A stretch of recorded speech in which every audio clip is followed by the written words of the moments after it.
esteemed panel needs no introduction, and thank you, sir, for a very comprehensive take on what the Delhi Metro is doing. And it's not just the Delhi Metro, it holds true for all the mass rapid transit systems across the country, the kind of impact that they have on the day to day lives of people. So, so we will just dive straight into the discussion, where we again are going to talk about the role. Since you highlighted the role of Delhi Metro, we have experts from across India who are going to talk about their journey in their respective metro initiatives. I would start with you, Mr. Loria, and if you could just tell us, though he mentioned about the role of mass transit in decongesting the big cities, I would also want to understand from you the kind of role artificial intelligence, since we're talking about that is a recurring theme across all infrastructure platforms. So, what is the role of AI and how it is going to impact the way we travel on these mass rapid systems in the future? I think AI is going to pervade all parts of our life, wherever we are dealing with anything to do with technology. So today, even a query which you make is also answered by AI.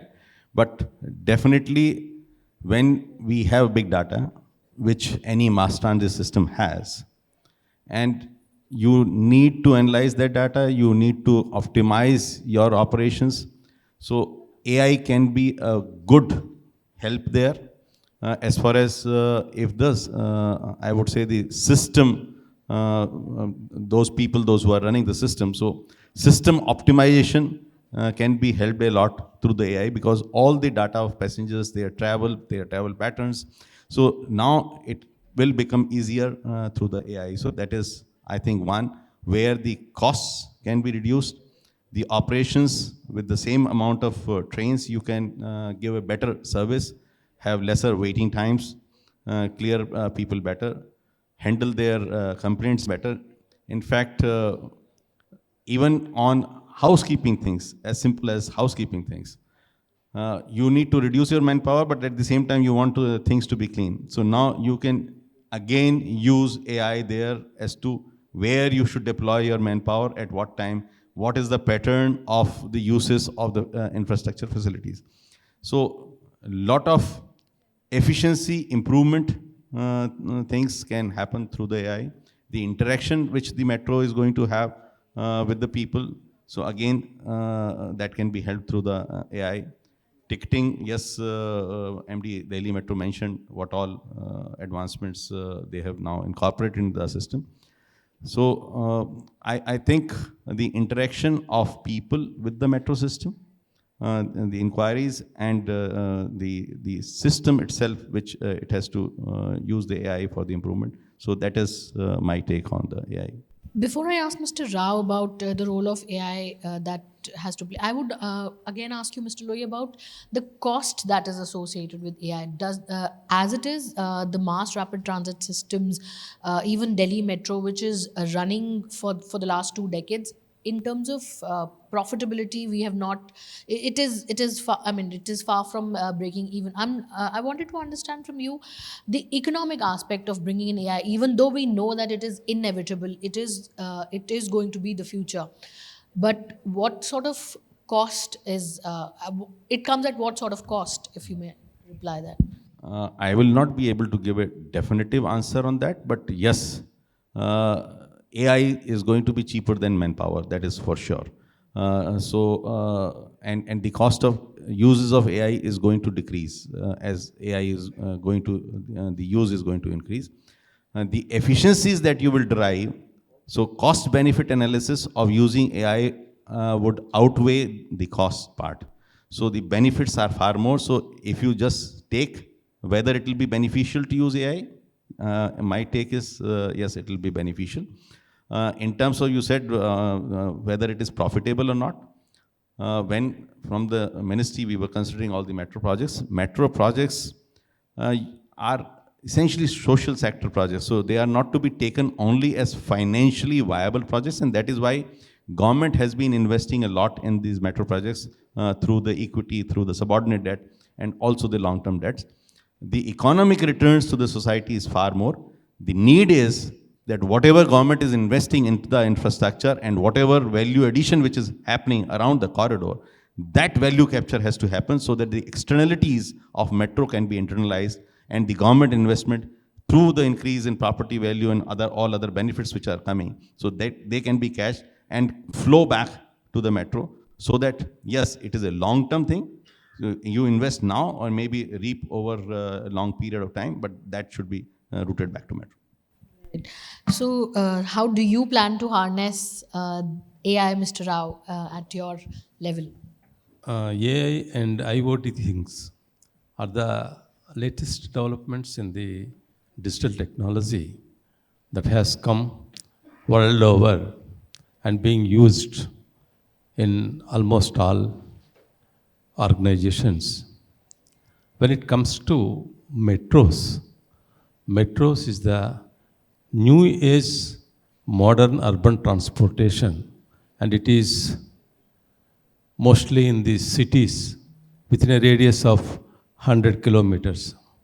So, the AI and IoT applications are used in metro operations, metro constructions vividly.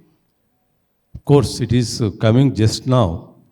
There is a lot of demand and supply is less. It is a bit costlier right now. But slowly, the supply will be more. More and more agencies will come to supply this, and the demand will be slowly coming down. So there will be a abundant availability of this technology for the metro rail systems.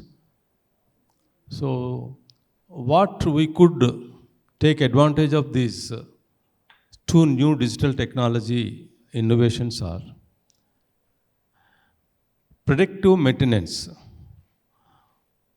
When the train operations are going, so we will be knowing how to, it will predict where the failures may happen and how can we prevent it. This sort of suggestions the AI can give us. So the management can immediately take action, alert themselves, and take a preventive action. So there will be no damage, a bigger damage, by not knowing what is happening inside, because the systems we run daily in a brisk manner. So it's difficult for manually to find out such things. The AI can do us. The next thing is for operational efficiency. When the metro services are pressed into service in different directions, so the passenger flow, this can be assessed by AI very fast, and they can suggest the management how to shift it from one line to another line, or from one time to another time, like that. So it's very easy. There is no necessity for a big working out, big exercise to find out this one. So similarly, these AI things will be for energy conservation also. It is very much um, useful. The energy, where how much to use and all that, this can also be assessed by AI. So the IoT also like that. The real-time statistics will be given at no time, at very fast to the management to take corrective steps.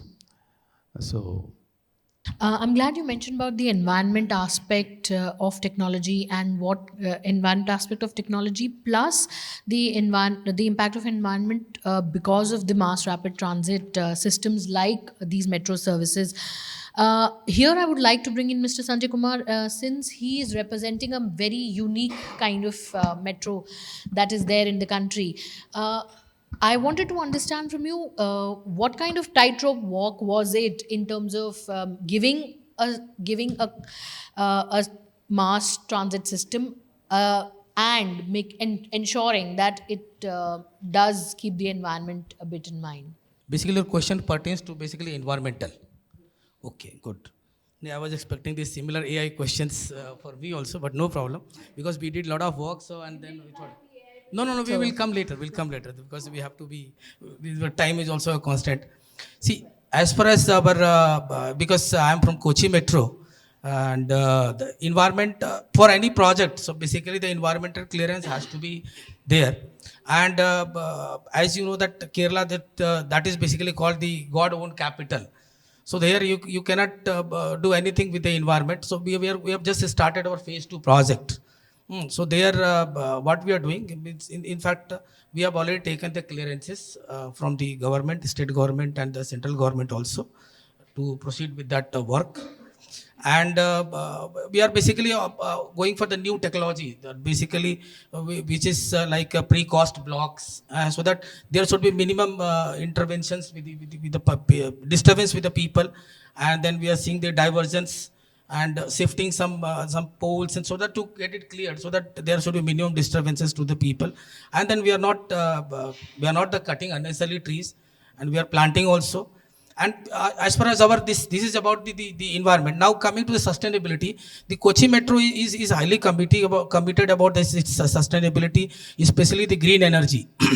See here, in our Kochi Metro we are basically 52% energy neutral. That means around, let's say we are requiring around 1 lakh unit of energy a day. But out of that, around 52,000 units per day we are producing through our in-house solar, which we have provided at the all our rooftop stations, all our ground mounted. In fact, one, two, three innovations also we have done. We have provided a gantry over our depot tracks, which cannot be given outside, but in the depot track, we have taken this risk, not risk, but basically because we know that outside people are not going to come there. So we have provided there that also. In fact, our endeavor is to go for this 100% energy neutrality. So for that, we are looking for this open access system. We are talking with the state government. If we get some land, probably we'll be able to get additional whatever is the megawattage requirement. Then very soon we'll be achieving that also. Once we get that, probably this will be the first metro to go for the fully energy neutral and green metro, we can say. In fact, we are going to go for this. If we achieve that, our future endeavor is to go for the net zero company, which is again the talk of the day. So that is our future plan, and we are working forward on that. right. The question on environment also brings me to your presentation where you mentioned that Delhi Metro is doing its bit in terms of if they're cutting trees, they're also planting those trees. They are also planning power generation for their own use and also trying to harness the potential of solar. I wanted to understand from you the impact of, again, the same, that the impact a system like this has on the environment, and how do you balance that tightrope walk? Because one point you have to ensure that you have to give a seamless, reliable transport to the public, which is, and in a city, in a densely populated city like Delhi, plus ensuring that the environment is also taken into account while deciding that. See, first of all, like to tell you that metro itself, for the city at least, it does not create any pollution as such. To the environment, it is the cleanest mode of While the transportation in construction the bit, a city. lot of trees are cut. Yes, And that definitely is there. But again, we we try to see as much trees only the where it is very much necessary to cut the trees we do, and we ensure that 10 trees are planted, and we also see that they grow up in life. It is not that we just plant and forget, and we do a lot of transplantation also. Although there the success is a bit less, but we try to do that also. So And then, as I said, that rainwater harvesting for conserving the groundwater, we take that initiative. Solar, I have already told you, they are also doing. So these are the challenges. But as far as we are concerned, the environmental degradation, in fact, we don't let that happen at all.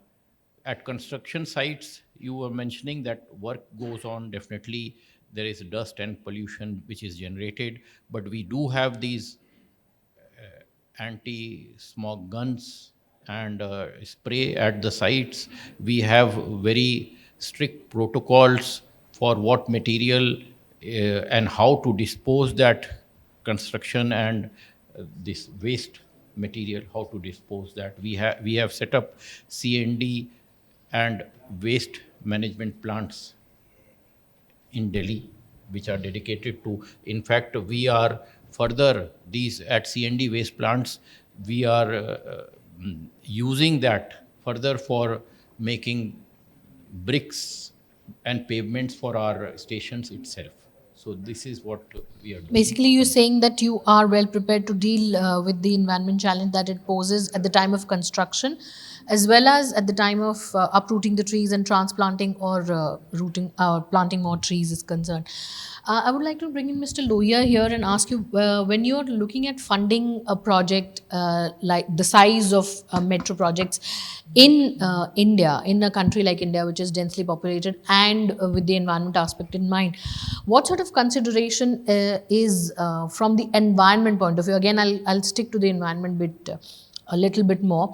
What sort of consideration does environment and the aspect of that infrastructure project on the environment while construction and after that has when you're deciding on the funding aspect of it? Well, I'll answer this question with respect to the funding agency's requirement for the environmental considerations. I think you wanted to know that.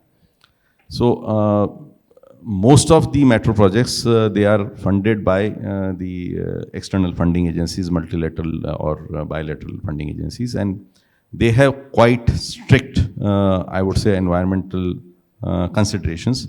So, the project, before the agency agrees to fund, must have done environmental impact assessment and environmental whatever impact will happen. So it's mitigation strategies. So all those studies, there are certain norms as per which, that aspect is very, very strong, be it JICA, be it World Bank, be it AIIB or EIIB or AFD or KFW. So all these various NDB, all these funding agencies are there. And I would say DMRC had set a very strong benchmark through its initial projects, and which has now been replicated for other metro projects also. But how do you ensure the compliance of that? You said the DMRC has set the benchmark. How do you ensure compliance for other metro projects as well? See, in terms of compliance, any funding agency, they have their environmental and social experts. They do visit the project from time to time, and then they are having defined, I would say, KPIs which need to be met, and they are inspecting the projects and giving the feedback. So even the loan dispersal is also linked to meeting all those requirements. So that is how I would say they keep a check on whether all the environmental guidelines, considerations, KPIs are being met. Mr. Rao, before the start of this conversation, we talked about the new Vizag Metro that AP Metro is going to. How do you think, in terms of traffic projection, you mentioned that we will start with light rail and we will increase the capacity. So I wanted to understand from you. We have a lot of metros coming up on the lines of Delhi Metro in smaller cities, in tier 2, tier 3 cities. Even though even though you do mention about light rail system, but at the end of the day, it is a lot of cost that comes for the government, for the funding agencies. I wanted to understand the viability of such. You did mention about the floating population that is there, but when we are planning a project like that, What is the horizon that we keep in mind, the next 10 years, 20 years, 25 years? And what is the reading right now for the new projects that are coming up?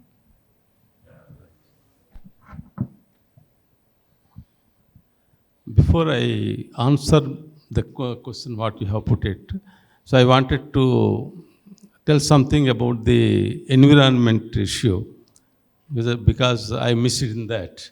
So You can tell us in terms of that Vizag bit also. How are you ensuring? yeah, so you know, metro rail projects are green urban mobility projects. This is came as 100% pollution free and 100% environmental friendly. It is a savior of the environment. How come that you are asking for an issue that about the environment for the metros? You know, there was a Paris Agreement in 2016. In Paris in 2015, there was a world conference on the global global warming to bring down. They had a target for 15 years, and in that they said wherever in the countries like China, India, and other countries where there is a lot of pollution, emissions, carbon emissions, they said it has to be brought down, and the developed countries have to help the countries who needed operationally, technically, and financially support. They have to support these countries for the environmental savior projects. They put a list of the such projects. One is solar plants, another is wind energy plants, and the metro rail projects.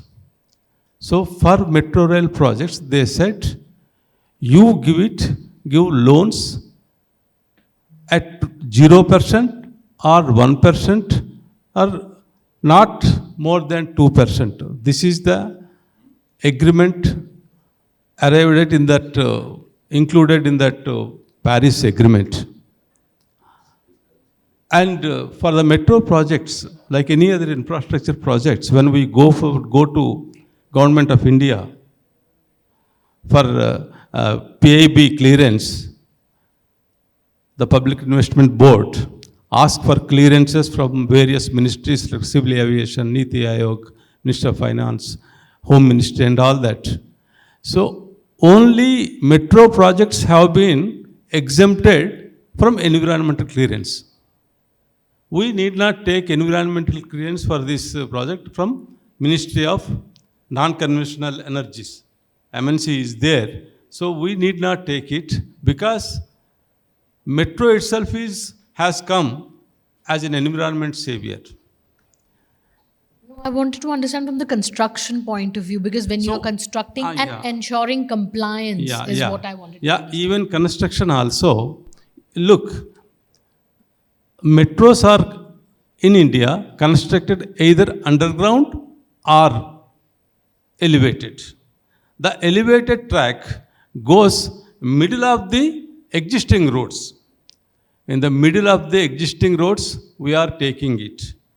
So then when we are reading, then cutting of trees are very, very less. Only at the stations, because stations will be this side and that side, and also a parking lot will be there.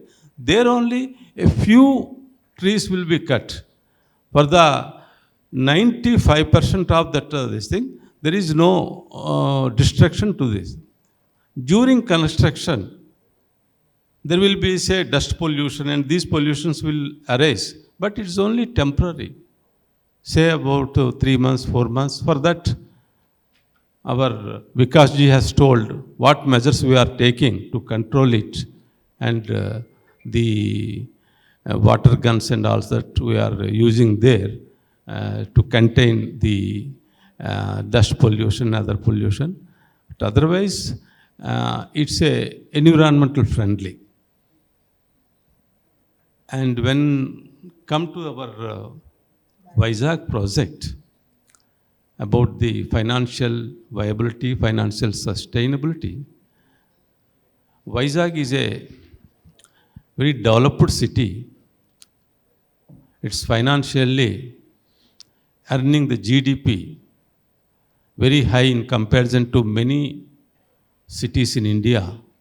It's the 10th richest city in India, having many major industries and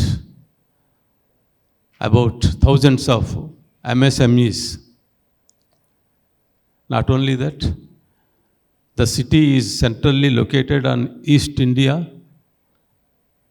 the largest populated city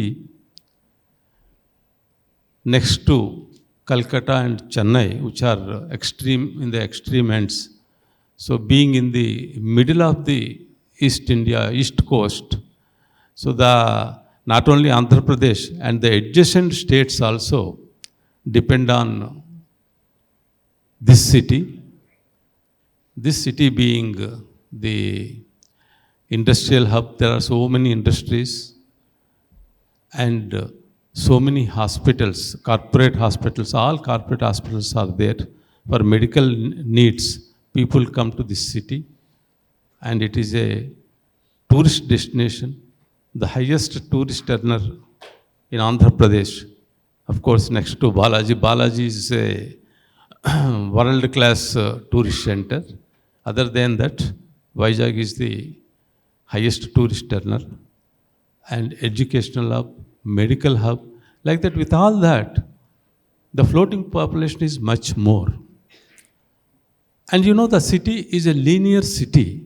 So, the people migrating to the city are settling either towards the south or towards the north, because east is having the sea and west is having small hills and forestry. So the city is actually environmentally a scenic beauty and environmentally also a very good city by nature.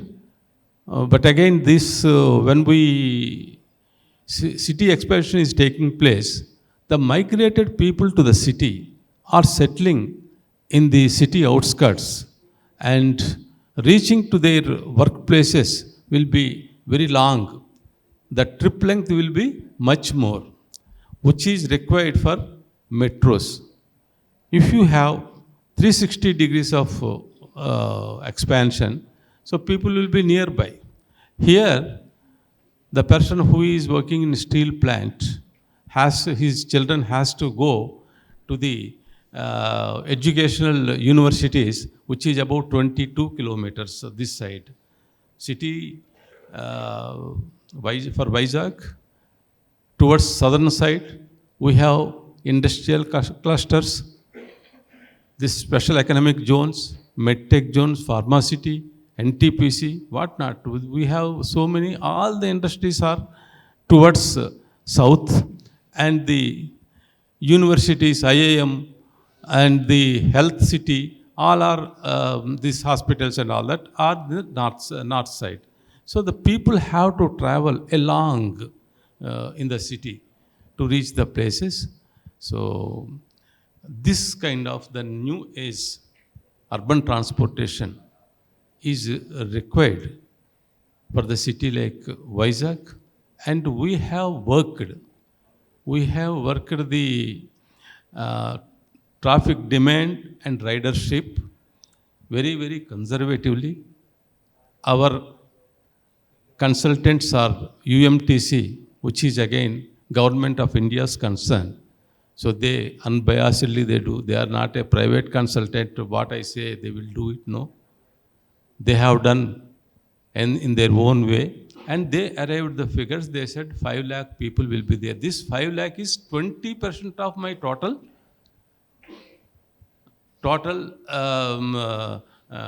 daily travels, commuters and floating population. They have taken from the road transport, two-wheelers, four-wheelers, IPT, everything taking that. There is a formula.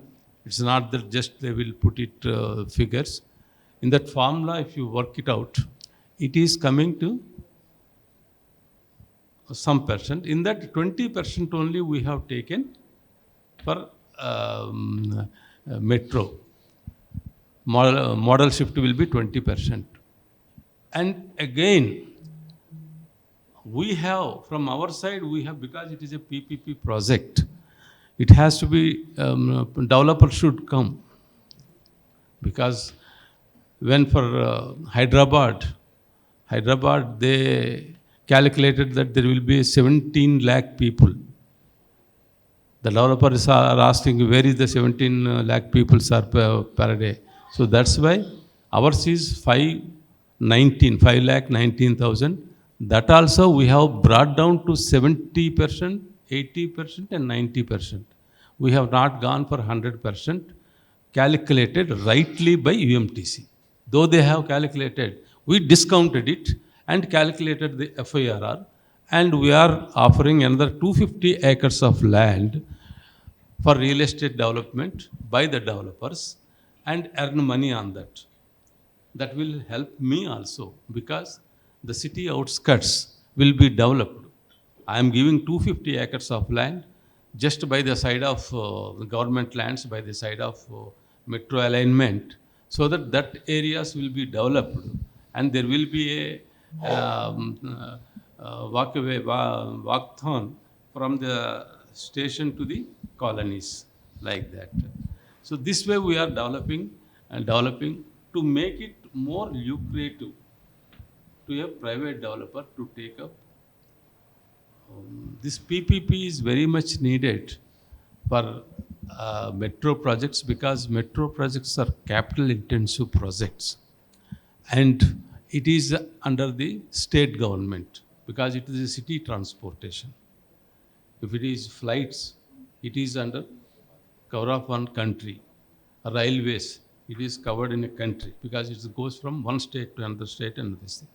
When it comes to metro, it's for states. Almost all states are having limited financial resources, and they have many commitments.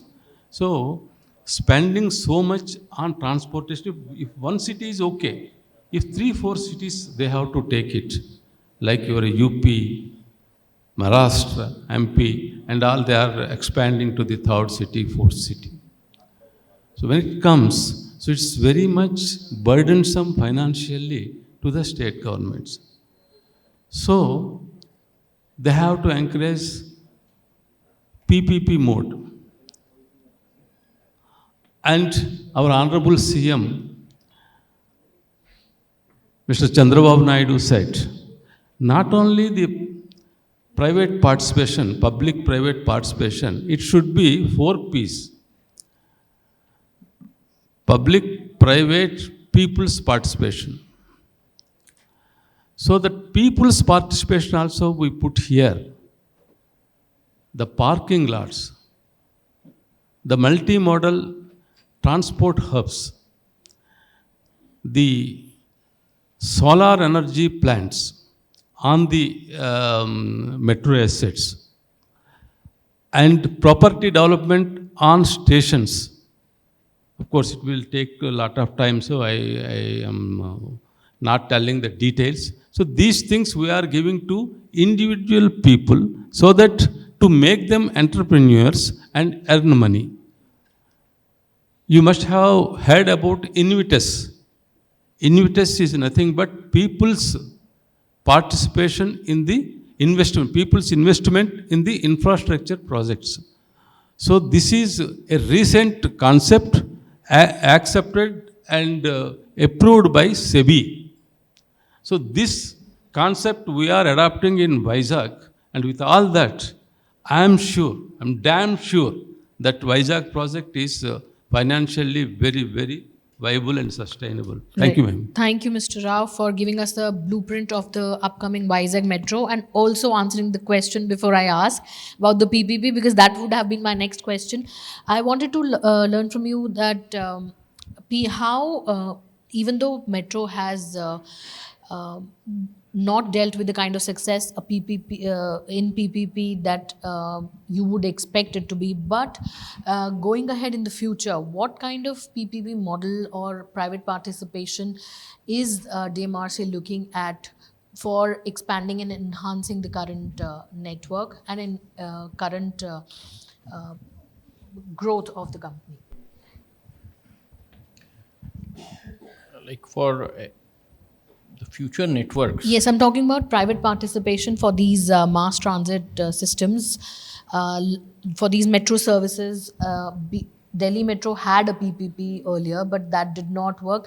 I'm trying to understand from you, going ahead in the future, will you be looking at more private participation, and if that, in what aspect of the services, and in what phase are you looking at?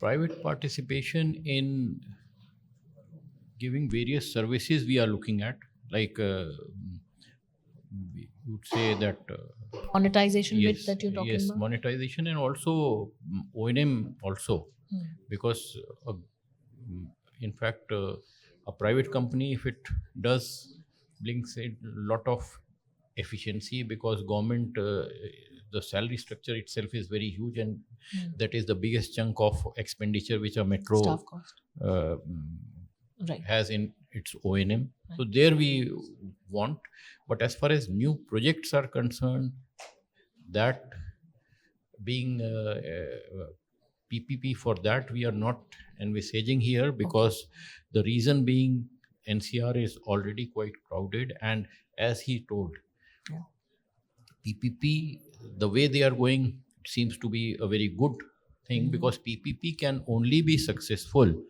if you enable the person who brings in this sort of investment to at least earn from it. Otherwise, why?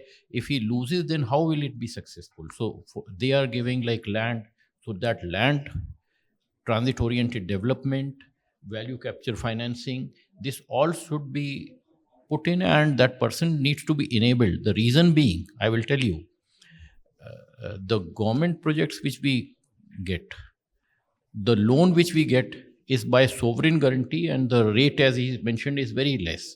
But if a private person has to invest, he will take loan from the market. The interest would be quite high. So he needs to be enabled by certain other sources that offsets. Of course, the private efficiency does offsets to it to some extent, but still this is very much required. So this is, but as far as Delhi Metro is concerned, you are already aware that PPP was not, in fact, was a failure, I would say, in Delhi Metro's case, for obvious reasons. And it is, again, you should have a good PPP partner. That is also quite essential, because what happens, I can tell by experience, when we took over this airport line, everybody says that private sector is more efficient than government sector. But here I saw the reverse. So then you have to... The ridership increased after Delhi Metro took over. Yes, the numbers speak for itself. Yes. That's true. If I can bring in Mr. Kumar here and ask you about, about PPP in the kind of metro that you have come up with, the kind of private participation in a unique metro space that Kochi Metro has. What sort of private investment do you see that happening in the future, or what kind of participation from the private sector do you see? Okay. Actually, in the PPP, there are four different, I can say, type or varieties. One is called DBFT, design built for finance and the transfer. Then here the risk is basically getting shared between the public and the private. The second one is BOT. Third one comes as a JV, and the fourth one is concession agreement, which is basically a Hyderabad Metro. As far as Kochi Metro is concerned, in fact, we have call for basically a tender for bringing. Actually, we have got around 15 boats currently we are working. There are 28 boats are required. So out of that 3 boards, we have gone for this. We have called for this PPP basically mode, so that somebody can supply in under BOT scheme. But unfortunately, nobody has come forward. Though it is a very small funding. I was just talking to sir. So he told me that probably for this small fund nobody will come. But still, we are looking. Basically, it is not going to give a good return. So probably nobody is coming forward. And we are going to go for 2 more metros. That is our Trivandrum and Calicut, which basically both have had preliminary service, and basically our DPR is under preparation by the DMRC itself. They are helping us. So there we are expecting some PPP. But it's a very nascent stage to say. But if they will come, they are most welcome. We'll have to see that, because again, Sarah said that it's a very capital intensive project. So again, the government, state government or even central government, they say they don't have a fund. So probably we will go ahead with this PPP model if they come forward, madam. But first we'll definitely look for the PPP model. Precisely our the second one, basically build BOT model. We would also like to hear from Mr. Loya. What kind of consultation has he, what kind of advice has he given you? And in general, what would be, what according to you or the World Bank is the perfect PPP model for infrastructure projects in a country like India? Is there one? Well, on PPP for metros, I would go by the global experience. Global experience says that 88% of the projects are taken with government funding because of 2 major requirements. One is the high capital cost, and 2, the entire ridership build-up, which takes time. Whereas a PPP, because in PPP he'll be raising a commercial loan, and commercial loan tenure is only 15 years. These projects, they require a loan tenure of around 30 years or so. And a long moratorium period also. In commercial loan, you will not get a moratorium period. So, by the nature of the project itself, most of these projects, because these ridership, etc., take time, so they are not very much amenable for lock, stock, and barrel PPP mode of, I would say, support. And that is why you see, even in highways, some of the highways could succeed on PPP, but later on, the government shifted to EPC model. And after EPC, then they were monetizing the assets. So operations, yes, because the infrastructure can be one, operations can be another. So it is not that PPP in metro is not possible. There are various areas in which PPP is possible and should be done.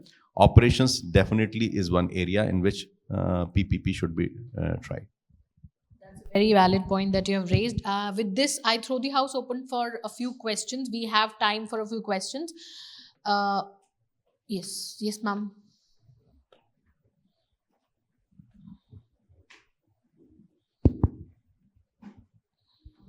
Congratulate DMRC on the achievement of the carbon credits and the technology and the AI all of you are doing at your places. But I'll shift my focus to a little bit more of the financial sustainability of these projects. Because I agree with you, sir, that we could bring in the factors or the influence sector influences back to metro, like how Nagpur did. But on the non-fare and the TOD percentage of revenue, I think we're still lagging behind if we look at it from the world. So are we missing these aspects of the planning stage, or what are some 2 or 3 things that you would advise to the upcoming metros to be able to really exploit the benefits of TOD and non-fare revenue to make these projects a little bit more self-reliant and sustainable from a financial perspective? See, already Government of India has made policies regarding transit-oriented development and value capture financing. This is very much required. But what has happened? There are various local bodies at state level. They think that their kitty is going off by providing these permissions. So this is not, I would say, taking off. But that is a short-sightedness of those. In fact, it is up to the government to ensure that this is mandated. And for that, since this is a state subject, the state government has to take, the central government has given various guidelines. Now the state government has to notify these TOD zones and see how develop a mechanism of having funding, like state again the center has said that UMTA should be formed, which will get funds from these TOD, value capture financing, and then again redistribute amongst various infrastructure agencies so as to have a sustainable infrastructure. So this is very much required. This, I think, with time it will have to come up, if because these infrastructure need to be there for the public, and if it has to be made sustainable, this is the only solution. So I'll add a few things to this. Number one, when the first project, Delhi Metro, was taken up, at that time, delivery was very important. So I would say that was more of an engineering project. And at that time, taking everything around TOD, etc., perhaps was not feasible, because country had experience of Kolkata Metro, where the city was, I would say, dug up for 20 years. But having said that, and now a lot of DPRs which are being prepared by, I would say, even DMRC also. So at the DPR stage, all these things which are Metro Plus need to be incorporated, because what gets sanctioned is the DPR. And once the DPR is sanctioned through the state cabinet and the central cabinet, then different ministries are bound by that. So I think very important that at DPR stage, we should not just leave this thing to be done by the cities. This is something which is requirement of the project for the sustainability, and we should be aiming not less than 40% of the revenue to come from non-fare box. That is the only way to sustain a metro. I say in a very simple terms, having a metro dream is like having a dream of having an elephant as your pet. Elephant has 100 years of life. It needs lot of fodder. Metro, if you are thinking 100 years, that is the minimum plan that you should have. And fodder is the people. So how do people come to metro? So you will have to plan all those means TOD and multimodal integration and all those kind of things, and also NFR. Hong Kong is successful because of the rail property model. So that is one thing. Second thing, in terms of approvals, whether the local bodies give approval or not, yes, metro is still under development stage, but one good thing is, metro railway, as per the Constitution of India, is a railway under Article 366(20)(a) of the Constitution.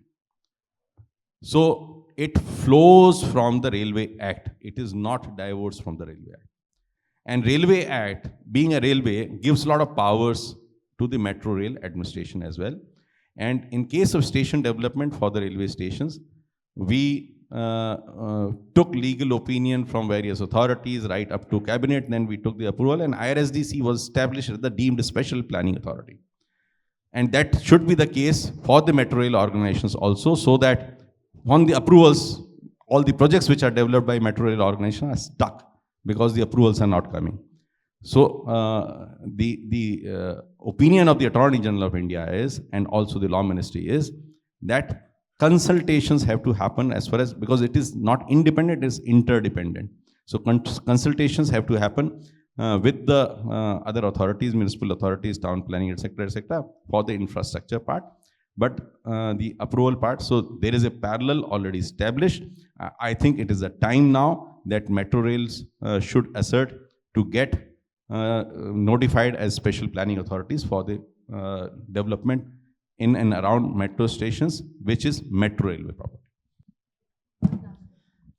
Ma'am, I have one question.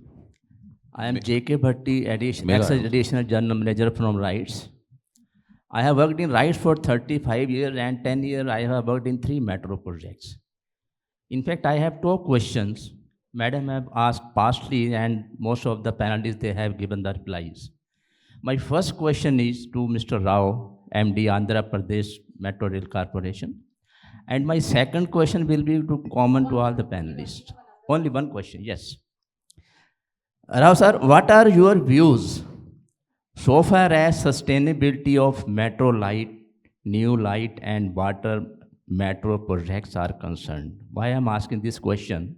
Because earlier the metro rail system, they are cost incentive, and then some of the project they are coming under tier 2 and tier 3. Now government has taken a decision that there will be metro light, new metro and water in some of the countries. So that is why this question has been asked. If you could quickly answer, because we have one more question. As all of us know that metro rail projects are capital intensive projects. So for elevated metro, 1 kilometer costs 250 to 300 crores. If it is underground, it is 450 to 500 crores per kilometer. So unless you go for 40 kilometers, it will not be workable.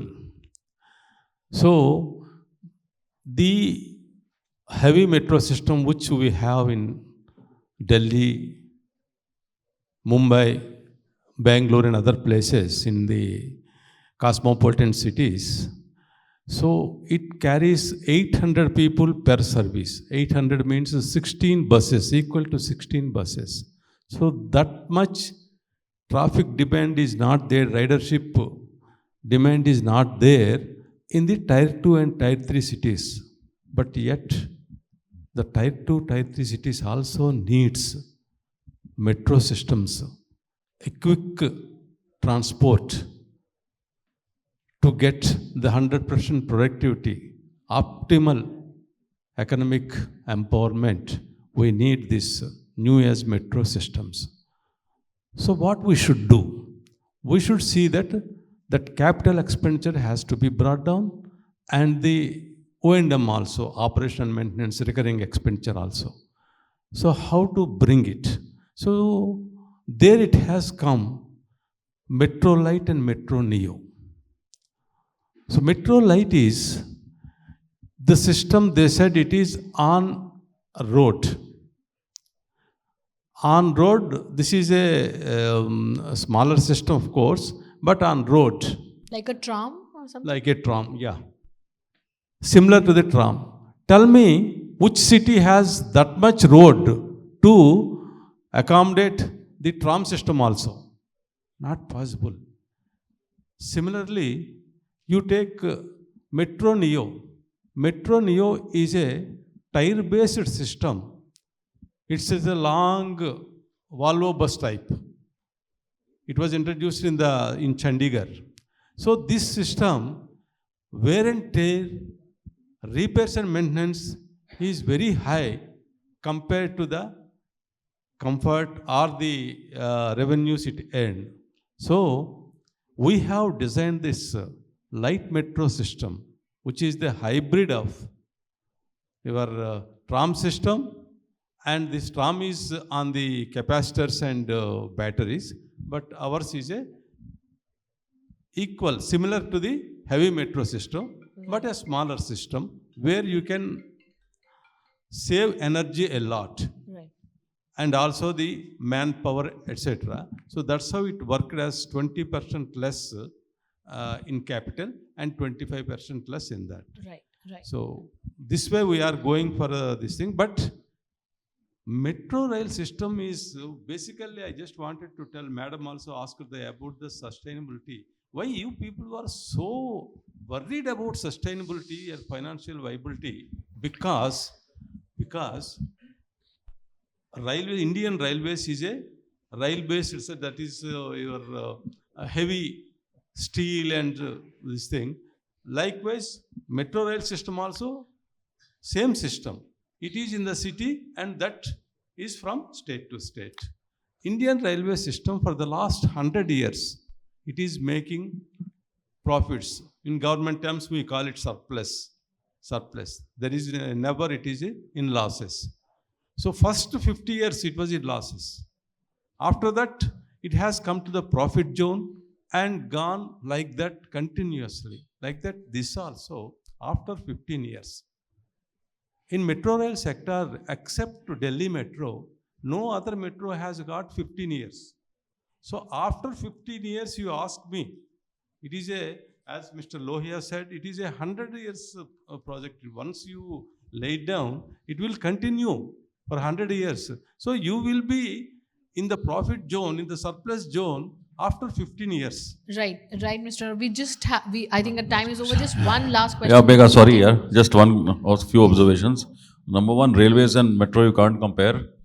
Railways makes the money from long distance freight traffic. And as far as 15 years is concerned, 100-year-old metros, all of them are making heavy loss, whether it is Paris, whether it is London. So if you're going in for PPP, you have to be very, very cautious about PPP. All the metros in India which have gone in for PPP, they're all running into huge financial loss. L&T is running into loss. Bombay is running into loss. So world over, PPP has not really worked anywhere on the metro sector except for like Mr. Lohia said about Hong Kong. But there is the rules. It's basically they're making money from real estate. Second, the metros are justified on the economic rate of return. Within 5 years, you can recover the cost of the metro because of socio-economic benefit. That is why the governments back it. Your socio-economic benefit is very high. The public pollution, etc., is good. So therefore, governments back it. But making 1 or 2 lines of metro is no use for any city. They must continue to expand at a very vigorous pace because the passenger wants point-to-point destination. Delhi Metro has continued to expand. We are almost 400 kilometers. We'll be reaching 450 kilometers. We are providing point-to-point services. That is one of the main reasons that we are making operating profit. Places where one line has been built, they will continue to make losses. Correct. So it's just observations. Yeah, we can see that in the smaller cities. This discussion can go on and on, but we don't have time left actually.